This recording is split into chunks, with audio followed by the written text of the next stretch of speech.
Well, good morning, and it's good to be back reflecting with you again, here and on YouTube, even though I'm back here perhaps more rapidly than I'd anticipated.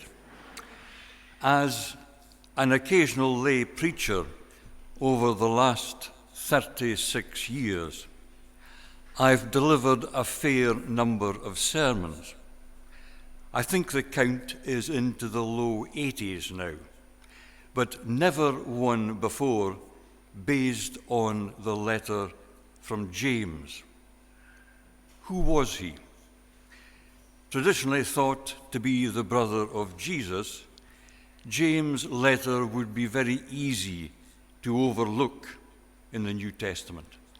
Only 5 short chapters towards the end of the New Testament. Yet he instills a lot of wisdom into his writing, a collection of practical instructions to, as he puts it, all God's people scattered over the whole world. That's you and me. He uses vivid figures of speech to present instructions regarding practical wisdom and guidance for Christian attitudes and conduct. James deals with a variety of topics such as riches and poverty, temptation, good conduct, prejudice, subject of part of Doug Gay's reflection last Sunday, faith and actions. The lectionary leads us to chapter 3 this Sunday, verses 1 to 12. The tongue. So I read through the chapter a number of times to fix the images James uses about the tongue in my head.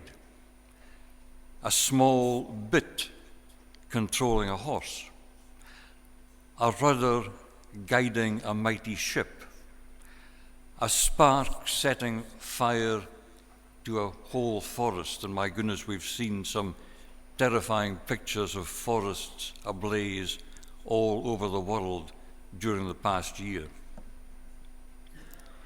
The image of man being able to tame the creatures of the world, but unable to control, small as it is, the tongue. I read, and then I meditated for a few minutes to see what image came to mind. Not the image that I had expected.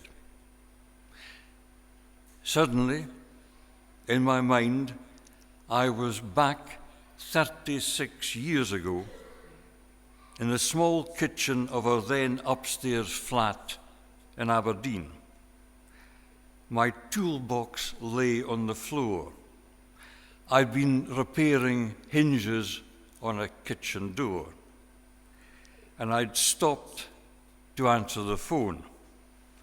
I returned to the sight of a 3-year-old dungareed figure with his back to me. Hacksaw in hand, he had just begun to saw purposefully into the exposed gas pipe that ran along the wall to the cooker. I ran forward and in one movement knelt, grabbed him by the shoulders and spun him round, none too gently, about, no doubt, to issue a strong verbal rebuke. Sensing that all was not well with Daddy, he didn't flinch, but very calmly bent his 3-year-old body forward and licked my nose. So young and yet so wise, the tongue used to diffuse a situation this time literally. I laughed. He smiled, and we proceeded then to a rational discussion about the dangers of sawing into gas pipes. It was obviously effective. Matthew is still with us, aged 39. A valuable lesson for us both. Perhaps I should offer this approach to the United Nations as a means of resolving disputes, although I can't really see some of our current leaders warming to the idea. James begins the chapter with this observation: not many of you should become teachers. Now, he's not referring to the punishing workloads or the long hours of preparation and marking at home that all teachers would recognize today, but the fact, according to James, that we teachers will be judged with greater strictness than others. As a teacher, one with a 38-year career behind me, one who is still teaching, although now on a voluntary basis, I know what he means. It's a great responsibility to be entrusted with young lives, in the knowledge that things that you say or don't say may stay with young folk for years to come. I started teaching at one of, how shall I put it, Aberdeen's more challenging schools. And I very soon discovered it was better to read the classroom in a way that made it possible to diffuse potential conflict situations early with a quiet word and an ear.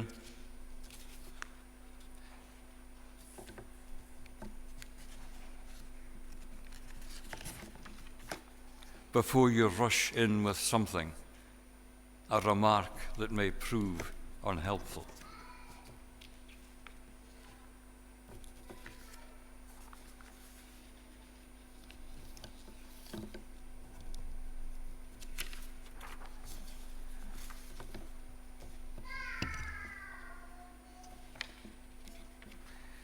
It's when your pages get stuck together.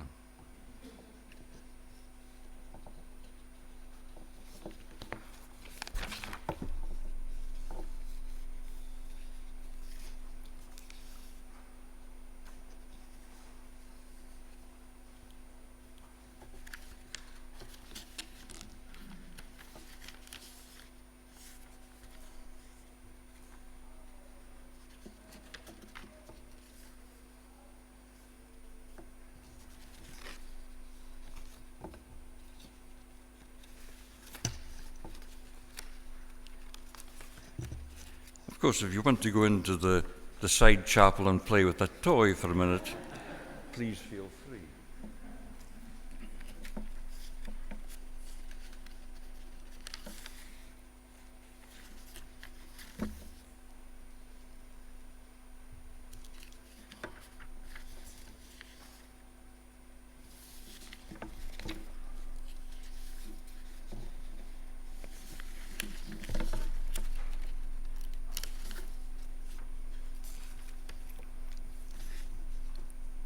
So I was speaking about diffusing situations in teaching.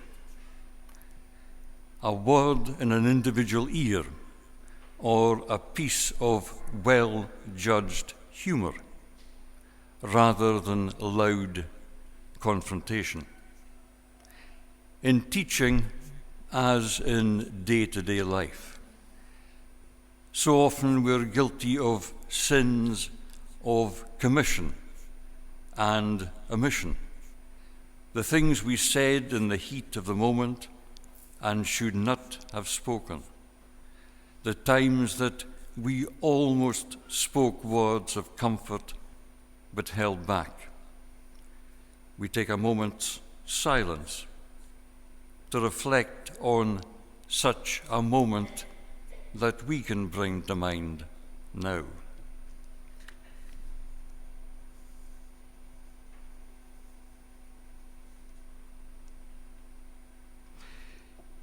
It's been said that a diplomat is one who thinks twice before saying nothing.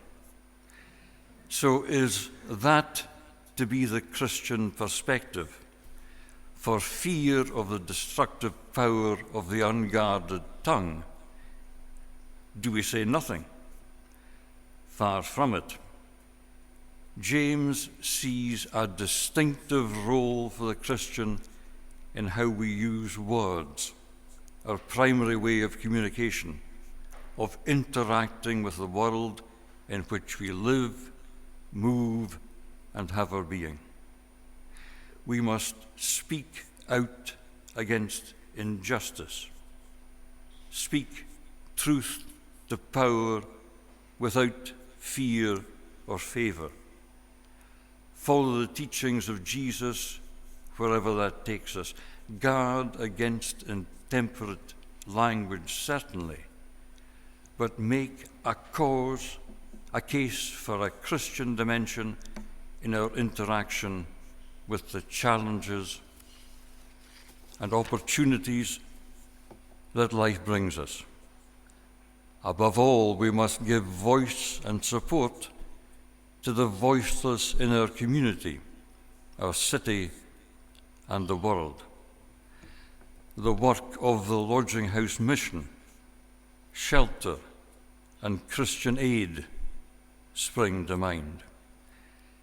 When we see a government not levelling up, but increasing the burden on the poor and young working folk, when we see a government playing what can only be described as maritime ping-pong between Britain and France in the Channel, which imperils immigrants, they are the ball.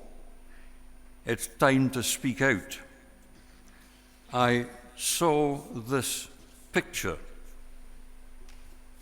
in the Guardian on Friday, and it shows an RNLI lifeboat full to the gunwales with immigrants who have been plucked from a myriad of rubber boats in the Channel.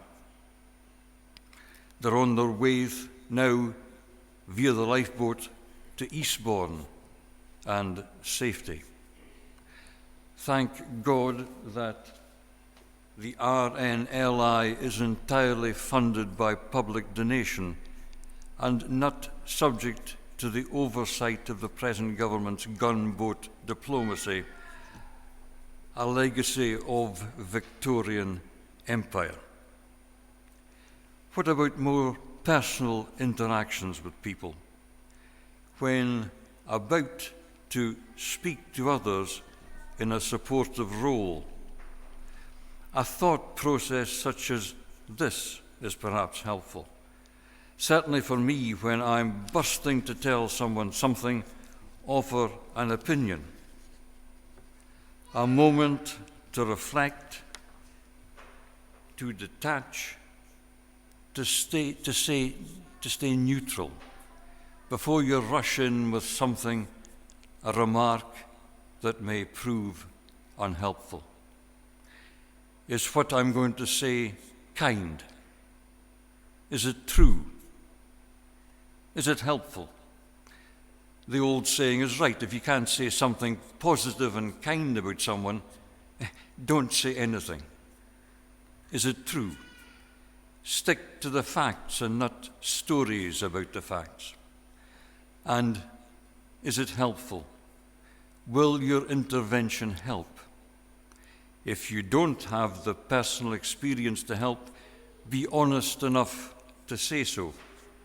Perhaps you can point to a person or an agency that can help. Perhaps there are times that wordless silence is best.